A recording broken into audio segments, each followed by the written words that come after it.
Hello po sa inyong lahat mga ka-crypto. Ako po si Pinoy Crypto Trader at sa video na ito ay atin pong pag-uusapan ang tungkol dito kay XRP na isang cryptocurrency na hindi lamang po nangunguna sa efficiency kundi pati na rin sa sustainability. Paano nga ba naiiba si XRP sa iba pang mga cryptocurrency? At ano po ang epekto nito sa ating kalikasan at crypto market? Kaya yan po ang siyang ating aalamin sa video na ito. Pero bago po tayo magpatuloy, ay nais ko lamang po munang bigyang linaw ang aking disclaimer kung saan ang nilalaman po ng video na ito ay hindi po ito isang financial advice. For education and information purposes lamang po ang layunin nito. Ayan, umpisaan po natin sa katanungan kung ano po itong si XRP at ano ang kinalaman nito sa ating kalikasan. Yan, si XRP ay ginawa po ng Ripple Labs at hindi tulad ng karamihan sa cryptocurrencies tulad ni Bitcoin. At bakit? Dahil gumagamit ito ng tinatawag na unique consensus mechanism na hindi po nangangailangan ng mining. Sa madaling salita, hindi ito gumagamit ng napakalaking enerhiya tulad po ng proof of work systems na kilala sa mataas na power consumption. Ayon sa mga eksperto, ang bawat transaction kay XRP ay nagpuproduce lamang ng napakaliit na pollutants. Sa halip na gumamit ng mga mining centers na naglalabas ng malaking carbon emissions, gumagamit po si XRP ng system na may minimal energy requirement. Para mas maintindihan, si XRP ay gumagamit lamang ng 0.0079 kilowatt hours ng enerhiya kada transaction. Ibig sabihin ay mas mababa ito ng libo-libong beses kumpara kay Bitcoin na umaabot po sa 707 kilowatt hour bawat transaction. Ngayon ay paano nga ba naiiba si XRP sa ibang mga cryptocurrencies? Yan, marami pong aspeto kung saan ay namumukod tangi itong si XRP. Una ay pagdating po sa carbon net zero. Ayan, ang XRP Ledger ay ang kauna-unahang malaking blockchain na umabot po sa carbon net zero status. Ibig pong sabihin nito ay binili nito ang sapat na renewable energy upang ma-offset ang maliit na energy consumption nito. Ayan. Pangalawa ay ang mabilis at saka murang transaction. Ang bawat transaction kay XRP ay tumatagal lamang ng 3 hanggang 5 segundo at napakahalaga ng maliit na halaga. Nagkakahalaga po ito ng maliit na halaga or sa madaling salita ay napakababa ng kanyang transaction fee. Kaya literal ay ito ay nasa mga sentimo lamang yung kanyang fee. Sa tagal po ng ibang cryptocurrencies na umaabot ng minuto o oras, malinaw na malaki po ang advantage ni XRP. Pangatlo ay ang eco-friendly stats.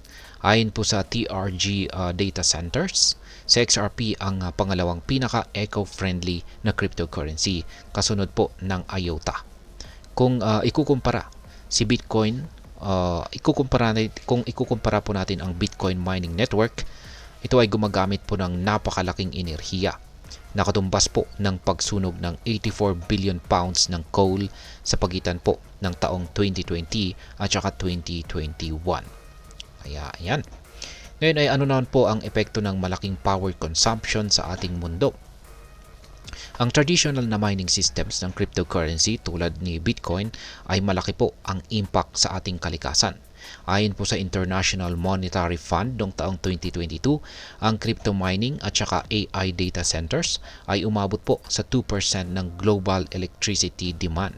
Bukod dito, 66% po ng enerhiya na ginagamit sa mining ay galing sa coal at saka natural gas na kilalang nagpapalabas ng greenhouse gases.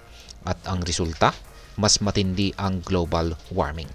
Sa kabutihang palad ay unti-unti pong nagiging eco-friendly ang industriya.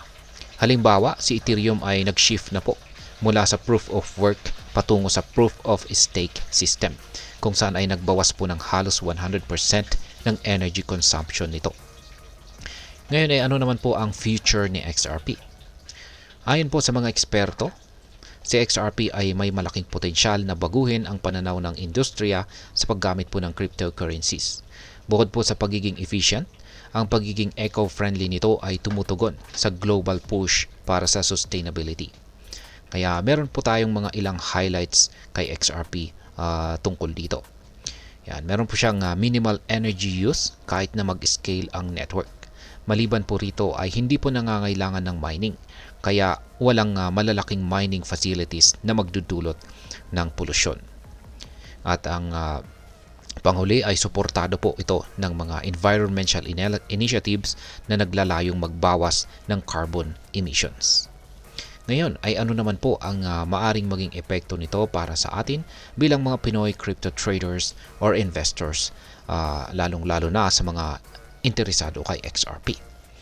Kaya ayan, ang pag-invest po kay XRP ay hindi lang tungkol sa potensyal na kita, kundi pati na rin sa kontribusyon natin sa kalikasan. Kaya meron po tayong ilang mga epekto rito, kung saan ay ang una ay ang mas mababang gastos. Dahil mabilis at saka mura ang transaction kay XRP, makakatipid po tayo ng malaki kumpara sa paggamit ng ibang cryptocurrencies tulad po ni Bitcoin o Ethereum. Pangalawa ay mas ethical na investment. Kung ikaw po ay isang trader na may malasakit sa kalikasan, sa XRP ay magandang opsyon dahil sa minimal environment impact nito. Pangatlo ay ang potensyal na long-term growth. Habang tumataas po ang demand para sa sustainable solutions, posibleng mag-grow pa ang halaga na XRP sa market. At ngayon ay ano naman ang aking masasabi tungkol dito? Sa tingin ko po, si XRP ay isang magandang halimbawa ng kung paano pwedeng pagsamahin ang innovation at sustainability sa crypto space. Hindi lamang ito nagbibigay ng mas efficient na solusyon, kundi nagpapakita rin po ito ng malasakit sa ating kalikasan. Kung magpapatuloy po ang ganitong direksyon ni XRP at iba pang cryptocurrencies, malaki po ang maitutulong nito sa pagbaba ng environmental impact ng digital assets habang nagbibigay po ito ng value sa mga traders at saka investors. At ayan, hanggang dito na lamang po tayo sa video na ito mga ka-crypto. Sana po ay inyong nagustuhan ang aking paliwanag sa video na ito.